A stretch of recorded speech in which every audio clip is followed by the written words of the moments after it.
স্বাগতম সপ্তম শ্রেণীর আমার ছোট ভাই এবং আপুদেরকে।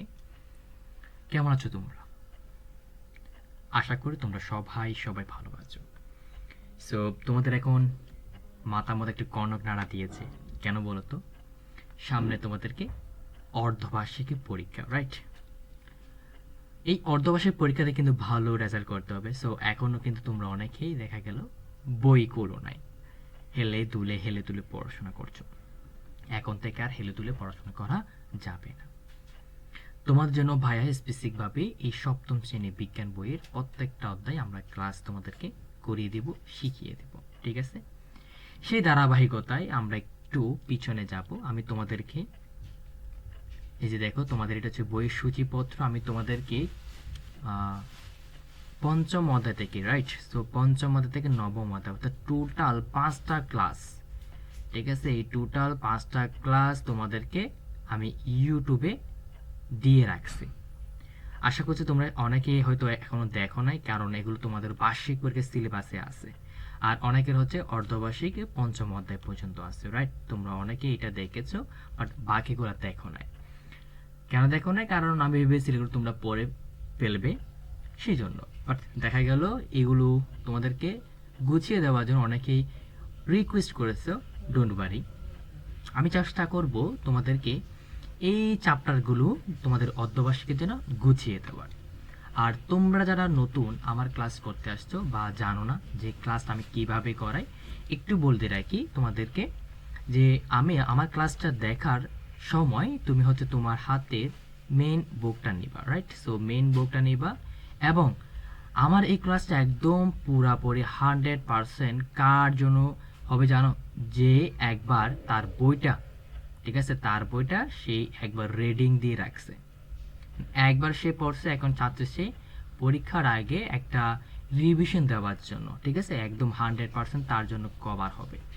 এখন আসো, আমি তোমাদেরকে কি করব, কঠিন টপিক থাকে তোমাদেরকে, রাইট? কিছু কঠিন টপিক থাকে, কিছু কি থাকে বলতো? কঠিন টপিক থাকে। আমি সেই টপিকগুলা তোমাদেরকে বুঝিয়ে দেব, ঠিক আছে? সেই টপিকগুলো তোমাদের কি করে দেব? বুঝিয়ে দেব। অ্যান্ড দেন কি করবো বলো তো? অ্যান্ড দেন এটার পরে হচ্ছে তোমাদেরকে কিছু দাগিয়ে দেব, যেগুলো তোমরা নিজেরাই পড়তে পারবা। আচ্ছা, তুমি সপ্তম শ্রেণীতে পড়াশোনা করতেছো, এই দাগানো লাইনটাকে তুমি পড়তে পারবে না? বলো তো, তুমি দাগানো লাইনটাকে পড়তে পারবা না? অবশ্যই পড়তে পারবা। তাই আমি প্রথমে কি করব, কঠিন টপিকগুলো তোমাদেরকে বুঝিয়ে দেব, অ্যান্ড দাগানো লাইনগুলো তোমরা নিজেরা হচ্ছে কি করবা, সেলফ স্টাডিটা করবা, ঠিক আছে? সবার মনে থাকবে। আমি ক্লাসটা শুরু হওয়ার আগে হয়তো বেশি কিছু কথা বলে ফেলছি। চলো আমরা আজকে প্রথম অধ্যায়টা পড়ার চেষ্টা করব। আমাদের প্রথম অধ্যায়ের নাম কি? আমাদের প্রথম অধ্যায়ের নাম হলো নিম্ন শ্রেণীর জীব। নিম্ন শ্রেণীর জীব। আবার নিম্ন শ্রেণীর জীব মানে তারা না, গরিব মানুষদেরকে বোঝায় নাই। প্রকৃতিতে কিন্তু এমন কিছু জীব আছে যেগুলো হচ্ছে কালি চোখে দেখা যায় না। যেমনটা দেখো, আমাদের জীব হচ্ছে কয় প্রকার? জীব হচ্ছে 2 প্রকার। একদম আমরা ছোটবেলা থেকে পড়ে আসছি, একদম 3-4 থেকে, রাইট? সো একটা হচ্ছে কি বলতো, মানুষ, হ্যাঁ, আর একটা হচ্ছে কি প্রাণী, কি বলতো, আর একটা হচ্ছে প্রাণী। মানুষ তো আমরা একই রকম আছে। এই প্রাণীটার মধ্যে আবার 2 ধরনের আছে। একটা উচ্চ শ্রেণীর জীব, যদিও বা মানুষ এবং প্রাণী উচ্চ শ্রেণীর জীব। বাকি আরেকটা রয়েছে, সেটা হচ্ছে নিম্ন শ্রেণীর জীব। নিম্ন শ্রেণীর জীব। তাহলে চলো আমরা সেই ধারাবাহিকতা আমরা বইটা একটু পড়ার চেষ্টা করি। কি কি, কারা কারা? ভাইরাস, ব্যাকটেরিয়া, ছত্রাক, শৈবাল, এমিবা ইত্যাদি হলো নিম্ন শ্রেণীর জীব। তাহলে কারা কারা নিম্ন শ্রেণীর জীব বলো তো? ভাইরাস, ব্যাকটেরিয়া, ছত্রাক, শৈবাল, এমিবা ইত্যাদি হলো নিম্ন শ্রেণীর জীব। তো এদের মধ্যে ভাইরাস, ব্যাকটেরিয়া, এমিবা এদের অণুবীক্ষণ যন্ত্র সাহায্য ছাড়া দেখা যায় না। এই যে যায় না, এটা একটু তোমরা মার্ক করে রাখবা, আমি রেড কলমটা নিই। যায় না। তাহলে এখন প্রশ্ন আসতে পারে, আচ্ছা ভাইয়া ভাইরাস তাহলে দেখা যায় না, ব্যাকটেরিয়া তাহলে দেখা যায় না, এমিবা তাহলে দেখা যায় না, তাহলে এই যে আমাদের ছত্রাক এবং শৈবাল, এখানে দুইটা কি ছিল বলতো? নিম্ন শ্রেণীর জীব ছিল। এদের আসলে কিরকম? ছত্রাকটা হচ্ছে কি জানো? আমি এখানে একটু তোমাদের দেখাই। ছত্রাক হচ্ছে, আমরা উল বলি না, উল, ব্যাঙের ছাতা, হ্যাঁ, ব্যাঙের ছাতা বলি কিনা? সো এটাকে বলা হয় ওল, হ্যাঁ, ওল ওল মাশরুম বলে আর কি, মাশরুম। এইটা হলো ছত্রাক। এটা কি বলতো, এটা হলো ছত্রাক। তাহলে শৈবালটা কি? শৈবাল হচ্ছে যে দেখবা পুকুর পানিতে ময়লা হতে হতে হতে হতে অনেক সময় শ্যাওলা ঝরে, কি বলতো, শ্যাওলা জমে যায়। এই শ্যাওলা, সবুজ রঙের শ্যাওলাটাকে বলা হয় শৈবাল। এগুলো ম্যাক্সিমাম তোমার সমুদ্র যে তীরে যে পাথরগুলা থাকে, তোমরা যদি আমাদের এইদিকে কক্সবাজারের দিকে বেড়াতে আসো অবশ্যই দেখতে পারবা কক্সবাজার সমুদ্র সৈকতে কিন্তু এরকম পাথরের গায়ে শৈবালগুলো দেখা যায়। এবং তোমাদের ওই ওদিকে উত্তরবঙ্গের দিকে তোমাদের যদি হচ্ছে পুকুর থাকে, দেখবা পুকুরের উপর যে সবুজ সবুজ যে আবরণের পানির উপর যে তার থাকে, সেটা হচ্ছে কি বলতো শৈবাল। আচ্ছা, এখন আসো এরা আসলে অণুজীবের অন্তর্ভুক্ত। অন্তর্ভুক্ত মানে কি, ভিতরের মধ্যে আছে, মানে এগুলোকেই ধরা হয়। তাহলে কিছু কিছু ছত্রাক এবং শৈবাল কালো চোখে দেখা গেলেও অধিকাংশ অধিকাংশ মানে কি প্রায় অনেকটুকু বেশি, অধিকাংশ মানে হচ্ছে ধরো আমরা 100% তো, সো অধিকাংশ যদি বলি এই যে 70%, দেখো 70%, না হলে কিন্তু এদের ছত্রাক শৈবাল অণুজীব বলা হতো? অবশ্য হতো না। এই নিম্ন শ্রেণীর জীব যারা, তাদেরকে কি বলা হয় আবার, অণুজীব বলা হয়। তাহলে ছত্রাক এবং শৈবাল দেখতে অণুবীক্ষণ যন্ত্রের সাহায্য লাগে, মানে 70% ছত্রাক এবং শৈবালকে দেখতে অণুবীক্ষণ যন্ত্র আমাদের লাগে। এসব অণুজীব মানুষ, গৃহপালিত পশু এবং উদ্ভিদের রোগ সৃষ্টি করে। তাহলে কাদের কাদের রোগ সৃষ্টি করে একটু মাথা রাখতে হবে, অণুজীব। এইসব অণুজীবগুলা মানুষ, তারপর হচ্ছে গৃহপালিত পশু এবং উদ্ভিদের বিভিন্ন রোগ সৃষ্টি করে। আবার পরিবেশের এদের অনেক অনেক উপকারী ভূমিকাও রয়েছে। ঠিক আছে? আচ্ছা, আমি কিন্তু বারবার বলতেছি, তোমরা যারা আমার এর আগে কখন ক্লাস করো নাই, আমি হয়তো ইম্পর্টেন্ট টপিকগুলো তোমাদের পড়িয়ে দিব, বাট যেগুলো তাকায় দিব এগুলো একদম পড়ে ফেলতে হবে, যাতে পরীক্ষায় আসলেও যাতে পারো। সরি, আসলে অণুজীবের জগৎ। আমরা আমাদের চারপাশে অনেক জীব দেখতে পাই। এইসব জীব ছাড়া আমাদের পরিবেশ অনেক জীব রয়েছে যা আমরা খালি চোখে দেখা যায় না। এদের অধিকাংশই কোষে সুগঠিত নিউক্লিয়াস আসলে নেই। তাহলে আমাদের অণুজীবের, ঠিক আছে, আমাদের চারপাশে যে কালো চোখে যে জীবগুলো আসলে রয়েছে, এদের আসলে কি নাই বলতো, সুগঠিত নিউক্লিয়াস নাই। এরা অণুজীব নামে পরিচিত। তাহলে আমরা বুঝতে পারলাম অণুজীবের কি নাই বলতো, সুগঠিত নিউক্লিয়াস নাই। তাহলে উচ্চ শ্রেণী মানে কারা, মানুষ এবং প্রাণী, তাদের কি আছে বলতো, নিউক্লিয়াস আছে। ওকে, আচ্ছা, এইসব অণুজীব থেকে সৃষ্টির শুরুজীব সূত্রপাত হয়েছে। মানে কি বোঝাতে চেয়েছে, আজ থেকে প্রায় 400-500 বছর আগে, আমরা হয়তো বিজ্ঞানে জেনে থাকবো তোমরা অনেকেই। সো ওই ছোট্ট একটা ক্ষুদ্র পোকা থেকেই কিন্তু, মানে পোকা থেকেই এই সৃষ্টির শুরু জীবনে আসলে সূত্রপাত ঘটেছে, তাই না? মানে ডাইনোসরের একদম যুগের আমল থেকে যদি বলি, তাদের সেই থেকে এর আরো অনেক আগে থেকেও আমরা 400-500 কোটি বছর, আসলে কোটি বছর হবে, আমি 400-500 বছর বলে ফেলছি, 400-500 বছর, কোটি বছর আগে, ঠিক আছে, 500 বা 400 বছর আমার একটু হয়তো মনে নাই, বাট এরকম একটা সময় হবে, কোটি বছর আগে জীবন আসলে কি হয়েছে, সূত্রপাত হয়েছে। তাই অণুজীবকে আদিজীবও বলা হয়ে থাকে। তাহলে কাদেরকে আদিজীব বলা হয়, অণুজীবকেও আদিজীব বলা হয়। আমরা ষষ্ঠম শ্রেণীতে মার্গুলিস এবং হুট্টেকারের জীবজগতের পঞ্চরাজ্য ব্যবস্থাপনায় অণুজীবসমূহকে মনেরা, তারপর হচ্ছে পুস্টিওটা, ফানজাই রাজ্যে দেখতে পেয়েছি। এই ওয়ার্ডগুলো একটু মাথায় রাখবে, বিজ্ঞানীদের নাম কি, সেটা হচ্ছে মার্গুলিস এবং হুইটেকারের। হুইটেকারের আমরা পঞ্চরাজ্য, কি রাজ্য, পঞ্চরাজ্য, যেমন মনেরা, তার হচ্ছে পুস্টিওটা, তারপর হচ্ছে ফানজাই রাজ্যে দেখতে পেয়েছো। এবার অণুসমূহের শ্রেণী ভাগ করতে গিয়ে বর্তমানকালে অণুজীব বিজ্ঞানী এই জগৎটাকে 3টা রাজ্যে ভাগ করেছেন। কয়টি রাজ্যে ভাগ করেছেন? 3টা রাজ্যে ভাগ করেছেন। এই অণুজীবের জগৎ রাজ্য হচ্ছে এক, সেটাকে বলা হয় একেরিওটা, তারপর হচ্ছে প্রোক্যারিওটা এবং ইউক্যারিওটা। তা আমরা এটাকে এইভাবে মনে রাখি, এ, তারপর হচ্ছে পি, তারপর হচ্ছে ইউ। তার মানে আমাদের কি ধারালো, এটা হচ্ছে আপু। কি ধারালো বলতো, আপু। তাহলে এতে কি হবে, এতে হবে আমার এরিওক্যারিওটা, এটা একেরিওটা, এটা হবে একেরিওটা। তাহলে প্রোক্যারিওটা, ইউক্যারিওটা। তাহলে আমরা কি জানলাম, আপু জানলাম, তাই না? আপু দিয়ে কি, একেরিওটা, প্রোক্যারিওটা এবং ইউক্যারিওটা।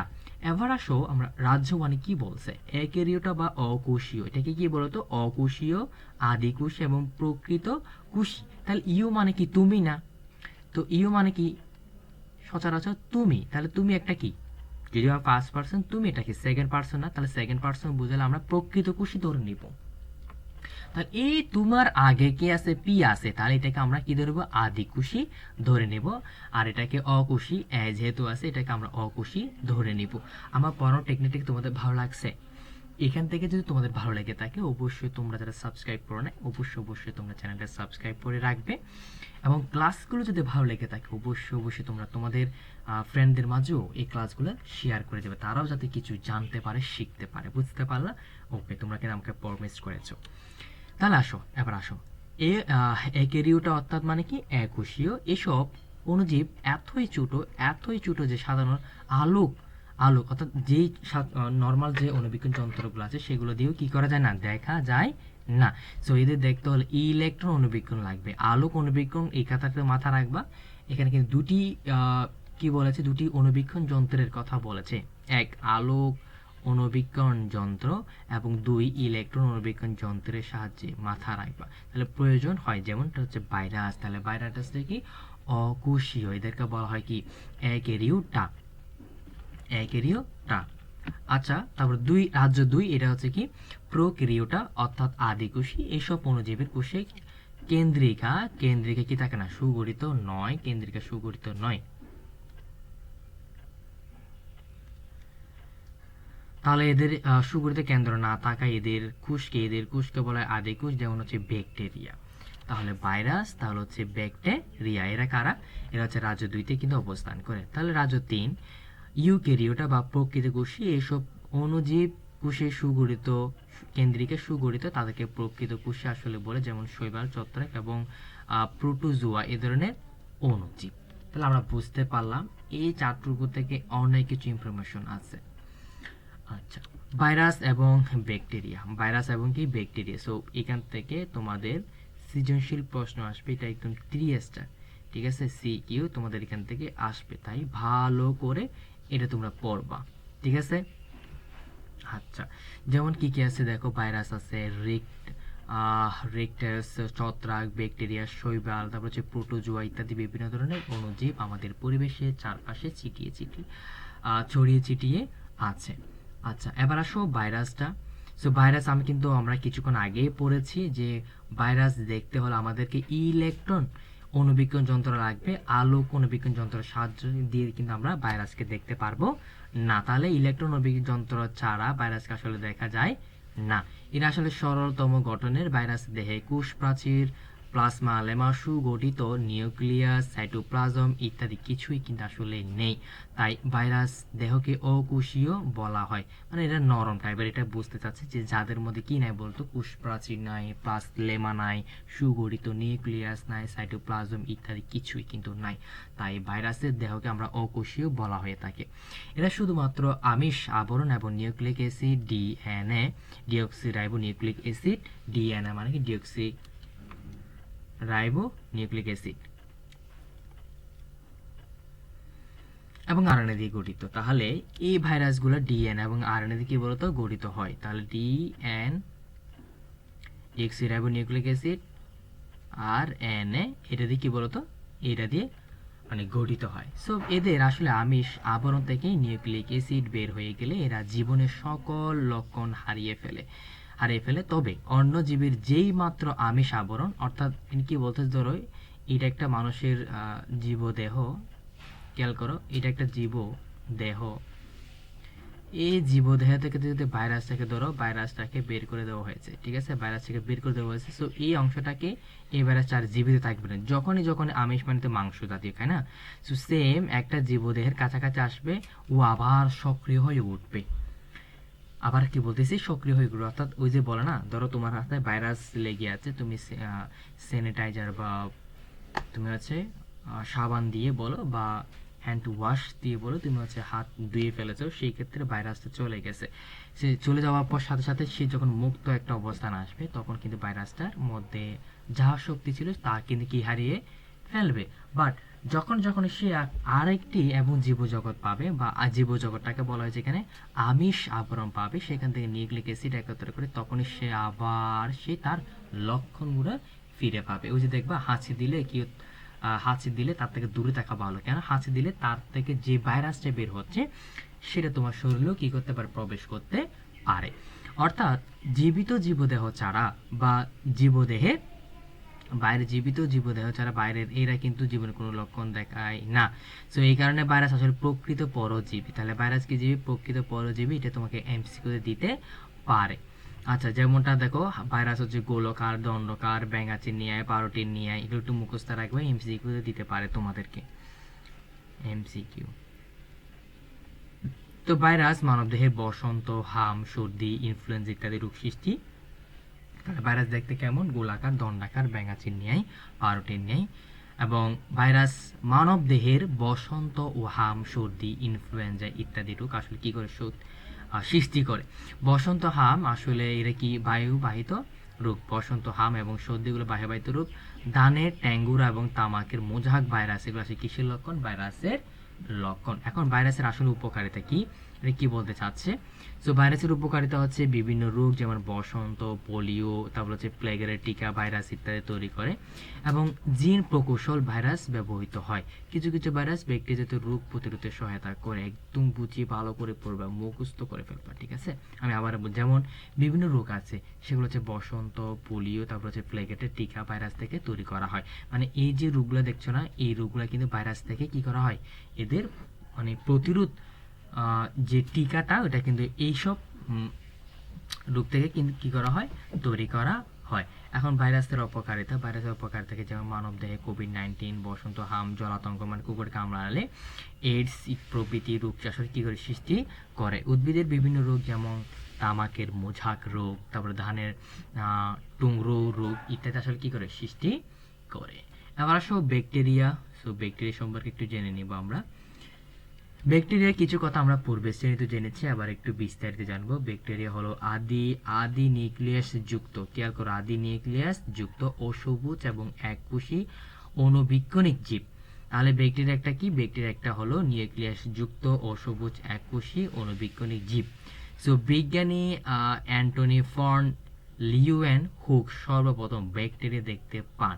বিজ্ঞানী অ্যান্টনি ফন লিওনেন হুক সর্বপ্রথম ব্যাকটেরিয়া দেখতে পান। ব্যাকটেরিয়া কোষ গোলাকার, দণ্ডাকার, কমা ইত্যাদি পেঁচানো আসলে নানা ধরনের কি হতে পারে বলতো, হতে পারে। দেহের আকার আকৃতি ভিত্তি করে একে নিম্নরূপ শ্রেণীবদ্ধ করা হয়। সো কক্কাস মানে কি? কোনো ব্যাকটেরিয়া কোষের আকৃতি হচ্ছে গোলাকার।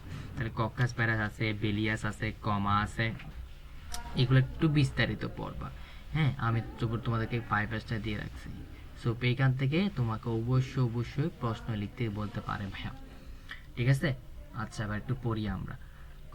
কক্কাসটা কি বলছে? কক্কাস বেড়া আসলে গোলাকার। এরা কক্কাস বেড়াস নামে পরিচিত। এদের একক বা দলবেঁধে থাকতে পারে না, মানে এরা দলবেঁধে থাকার প্রবণতা আছে। সো নিউমোনিয়া রোগ আসলে কি করে সৃষ্টি করে? তাহলে নিউমোনিয়া রোগ সৃষ্টি কারা করে? কক্কাসরা।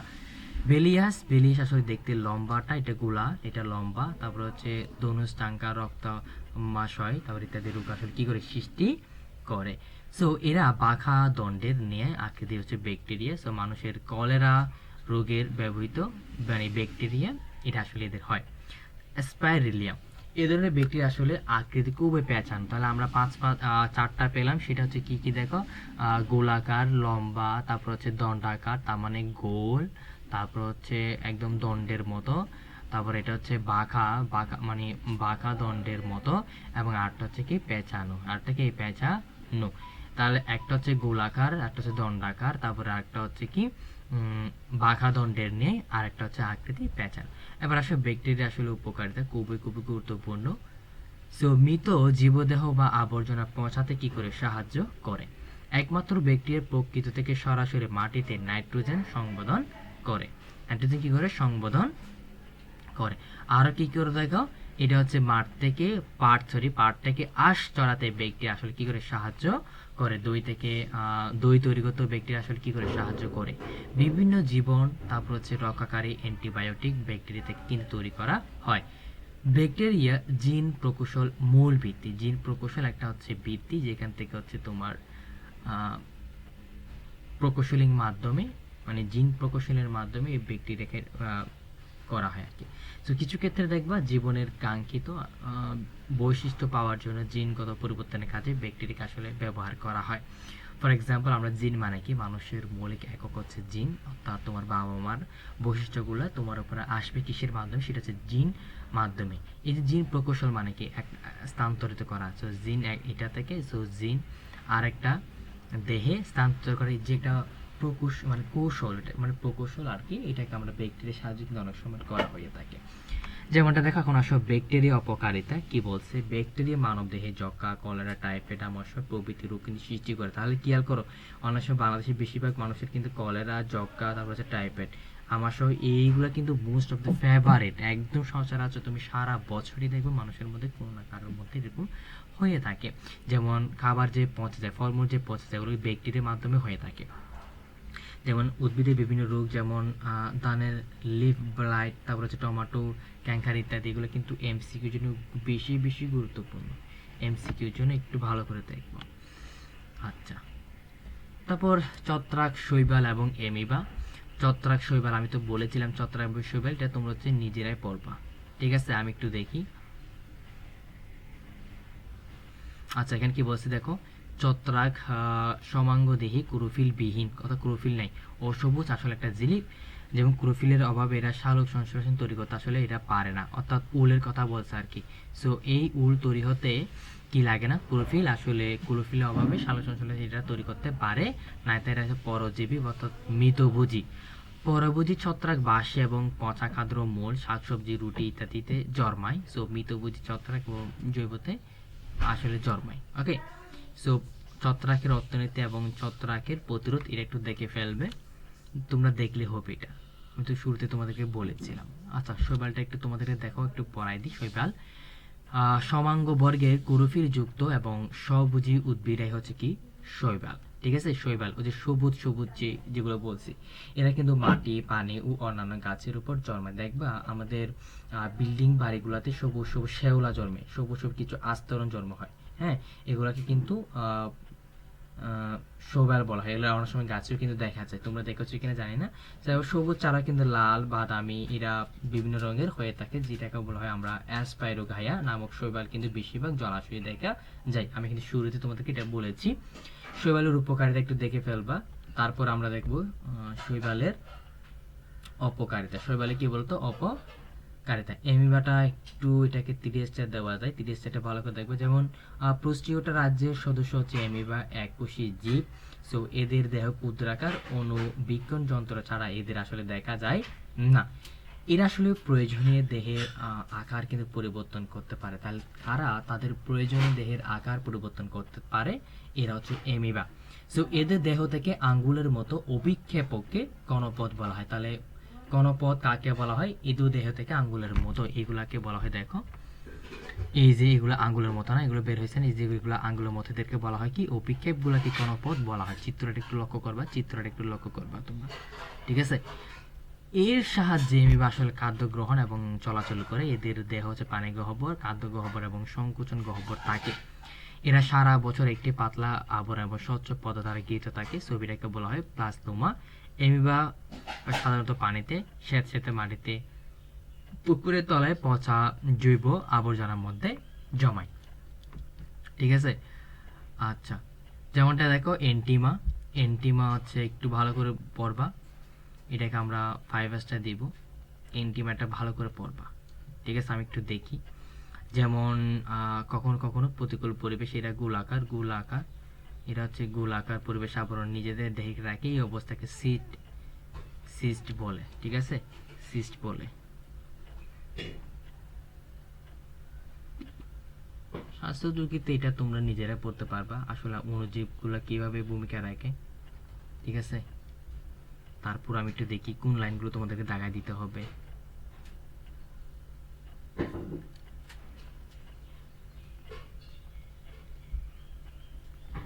এইটুকু পড়বা। সো ভাইরাস আক্রান্ত হলে 2 থেকে 3 দিন এমনি রোগ সেরে যায়। এইটা পড়বে, এটুকু পড়বা। সো মানবদেহের অণুজীব সৃষ্টিকারী স্বাস্থ্যযোগের প্রতিরোধ এবং পরীক্ষা সেলফ স্টাডিতে তোমরা পড়বা। তারপরে যদি তোমাদের যদি কোনো কোয়েশ্চেন এখান থেকে পাও, অবশ্যই সেটা হচ্ছে আমাদেরকে কমেন্ট করে জানাবা, ঠিক আছে? দেখে বলো তো এইটা, এই প্রশ্নটা আর এই প্রশ্নের যারা হচ্ছে আমার ক্লাসটা করছে, আমি কিন্তু তোমাদের দেখাইছিলাম যে নিউমোনিয়া আসলে রোগ সৃষ্টিকারী কোন ব্যাকটেরিয়া, এটা তোমরা কমেন্টে জানাবা, ঠিক আছে? কোথায় জানাবা? কমেন্টে তোমরা জানাবা। আমি একটু তোমাদের দেখাই দিই। যেমন আমাদের স্পাইলিমা বলছে, কক্কাস বলছে, বেসিলিমা, কমা বলছে। আচ্ছা,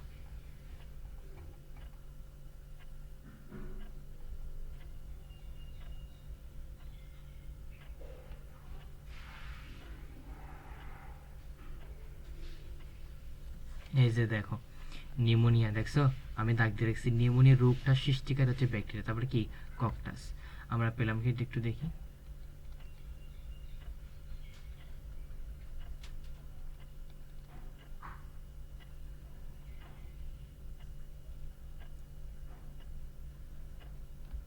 তাহলে এটা আনসার কি হবে?